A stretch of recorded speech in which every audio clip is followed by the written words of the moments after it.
দুনিয়ার জমিনে আপনি এসছেন, আপনাকে পাঠায় দেওয়া হয়েছে উদ্দেশ্য একটাই, আল্লাহ তাআলার ইবাদত করা।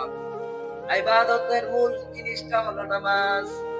আল্লাহ তাআলার রাসূল যখন মৃত্যুবরণ করেন তার কিছুক্ষণ আগে যেই ৪ টি কথা ছিল তার মধ্যে অন্যতম এক কথা ছিল নামাজ। রুহু বের হয়ে যাচ্ছে। এমন সময় আল্লাহ তাআলার রাসূল বলতেছে, যেই পাশে সাহাবাগণ বসেছিলেন, নামাজ, নামাজ, ইয়া উম্মতি নামাজ।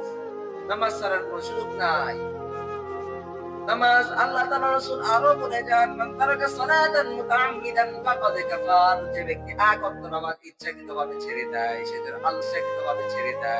আল্লাহ তাআলার সাথে কুফরি করে। এইজন্য বলি, এক ওয়াক্ত নামাজ যদি আপনি ইচ্ছাকৃতভাবে ছেড়ে দেন, আমার কথা না, আপনার কথা না, আল্লাহ তাআলা রাসূল নিজেই বলেন, মান তারাকা সালাতান মুতাআম্মিদান ফাকাদ কাফার। মুসল্লিবৃন্দ, আল্লাহ তাআলা রব্বুল আলামিন কুরআন পাকের মধ্যে ইরশাদ করেন, ইন্নাস সালাতা তানহা আনিল ফাহশাই ওয়াল মুনকার। নামাজ আপনাকে সকল ফাহশা কাজ থেকে বিরত রাখবে। নামাজ এমন এক জিনিস, নামাজ যদি আপনি পড়েন, আপনি অন্যান্য কোন গুনার দিকে ধাবিত হতে আপনার অন্তর একটু হলেও নাড়া দিবে। নামাজ ছাড়ার কোন বুদ্ধি নাই, বিকল্প কোন রাস্তা নাই।